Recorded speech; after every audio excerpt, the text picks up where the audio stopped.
অনেক অনেক বছর আগে ভারতবর্ষ ছিল জ্ঞান, বিজ্ঞান আর শিক্ষার এক বিশাল কেন্দ্র।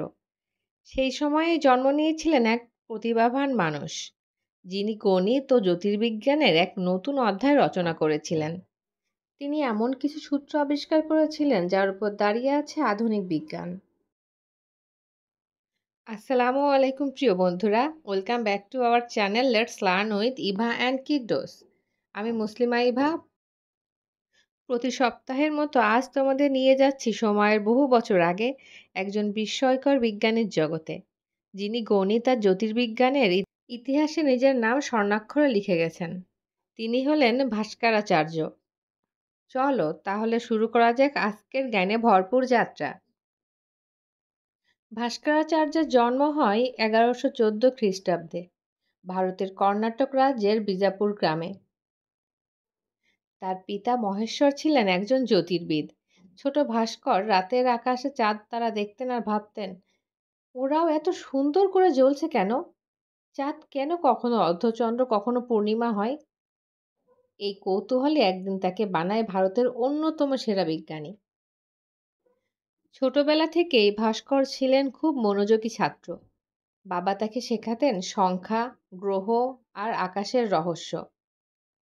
তিনি পরে পড়াশোনা করেন উজ্জয়িনীতে, যেটা তখনকার ভারতের সবচেয়ে বড় জ্যোতির্বিদ্যা কেন্দ্র। সেখানে তিনি গণিতের গভীরে ঢুকে নিজের সূত্র ও সমাধান তৈরি করতেন। ভাস্করাচার্যের সবচেয়ে বিখ্যাত বইয়ের নাম লীলাবতী।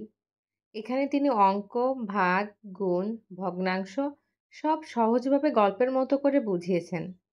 শোনা যায় তার মেয়ে লীলাবতীর নামে এই বইয়ের নামকরণ করা হয়েছিল। তিনি গণিত শেখাতেন প্রশ্ন করে, একটি নদী পার হতে 3 জন করে নৌকায় 12 জন গেলে কয়বার যাত্রা লাগবে? এইভাবে তিনি জটিল অঙ্ককে খেলায় পরিণত করেছিলেন। ভাস্করাচার্য লিখেছিলেন আর একটি অসাধারণ বই, বীজগণিতা বা বীজগণিত। এখানে তিনি অজানা সংখ্যা বা অ্যালজেব্রার নিয়ম ব্যাখ্যা করেছেন। তিনি প্রথম দিককার বিজ্ঞানীদের একজন, যিনি জিরো আর ইনফিনিটি ধারণা ব্যাখ্যা করেছিলেন। তিনি বলেছিলেন যে কোনো সংখ্যা শূন্য দিয়ে গুণ করলে ফলাফল শূন্য হয়। তোমরা ভাবতে পারো, এই সূত্র আজও কম্পিউটার প্রোগ্রামিং পর্যন্ত ব্যবহৃত হয়। ভাস্করাচার্য শুধু অঙ্কের মানুষ নন, তিনি ছিলেন এক অসাধারণ জ্যোতির্বিজ্ঞানীও। তার আরেক বিখ্যাত বই সিদ্ধান্ত শিরামণিতে তিনি সূর্যগ্রহণ, চন্দ্রগ্রহণ, গ্রহের গতি নিয়ে বিস্তারিত ব্যাখ্যা দেন। তিনি প্রমাণ করেছিলেন পৃথিবী নিজের অক্ষের উপর ঘূর্ণন করে। সবচেয়ে অবাক করা বিষয় হচ্ছে, গ্যালিলিও যখন এই কথা বলেছিলেন তখন তারও প্রায় 400 বছর আগে ভাস্করাচার্য তা জেনে গিয়েছিলেন। তিনি সময় গণনার নিখুঁত পদ্ধতি তৈরি করেন। দিন, মাস, বছর এসবের হিসাব করেছিলেন সূর্য ও চাঁদের অবস্থান দেখে। তার তৈরি পঞ্চাঙ্গ বা ক্যালেন্ডার সিস্টেম শত শত বছর ধরে ভারতীয় জ্যোতির্বিদ্যায় ব্যবহৃত হয়েছে। ভাস্করাচার্য ছিলেন এক মহান শিক্ষক। তিনি বিশ্বাস করতেন শুধু শিক্ষা তখনই মূল্যবান যখন তা অন্যকে শেখাতে সাহায্য করে। তার ছাত্ররা শুধু অঙ্ক নয়, চিন্তা করার স্বাধীনতাও শিখেছিল। তাই তাকে বলা হয় দি টিচার অফ লাইট। তোমাদেরকে আরও একটি ইন্টারেস্টিং তথ্য জানাই। ভাস্করাচার্যের বই পারস্য থেকে ইউরোপে ছড়িয়ে পড়ে। নিউটন ও কপর্নিকাসের মতো বিজ্ঞানীরাও তার সূত্রে প্রভাবিত হন। আজও ভারতের বহু স্থানে তার নামে আছে বিজ্ঞান কেন্দ্র ও বিশ্ববিদ্যালয়। তিনি আমাদের শেখান সত্যিকারের জ্ঞান সময়ের সীমা ছাড়িয়ে যায়। তাহলে তোমরা বুঝতে পারছো তো ভাস্করাচার্য আসলে কত জ্ঞানী গুণী ব্যক্তি ছিলেন। ভাস্করাচার্যের জীবন আমাদের শেখায় কৌতূহলী জ্ঞানের প্রথম ধাপ।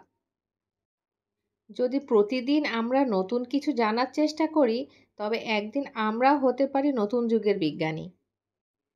তাহলে বন্ধুরা, আজকের ভিডিওটি কিন্তু এই পর্যন্তই। ভিডিওটি ভালো লাগলে অবশ্যই ভিডিওটি লাইক ও আমার চ্যানেলটি সাবস্ক্রাইব করে দেবে। আর যদি তোমার মনে হয় আমাদের ভিডিওটি থেকে অনেক কিছু শেখার আছে, তাহলে ফ্যামিলি অ্যান্ড ফ্রেন্ডসের সাথে অবশ্যই শেয়ার করে দেবে। আমি যতদূর পেরেছি ভাস্করাচার্যের জীবনী তুলে ধরার চেষ্টা করেছি। তোমাদের যদি মনে হয় আমার কোথাও কোনো কিছু স্কিপ হয়ে গেছে, তাহলে অবশ্যই তোমরা চেষ্টা করবে আমার ভুলটা ধরিয়ে দিতে। কমেন্ট বক্সে অবশ্যই আমার কোথায় ভুল বা ঠিক আছে সেটা জানিয়ে দিও। আমি প্রতি সপ্তাহে চেষ্টা করছি একজন করে মনীষীর জীবনী তুলে ধরার জন্য। তোমরা সকল মনীষীর জীবনী এই ভিডিওর ডেসক্রিপশন বক্সে পেয়ে যাবে। লিঙ্কে ঢুকে দেখে নিও। আমার ভিডিওটি দেখার জন্য তোমাদের অসংখ্য ধন্যবাদ। আশা করছি দেখা হবে অন্য কোনো ভিডিওতে। ততদিন সবাই ভালো থেকো, সুস্থ থেকো, সাবধানে থেকো। আল্লাহ হাফেজ।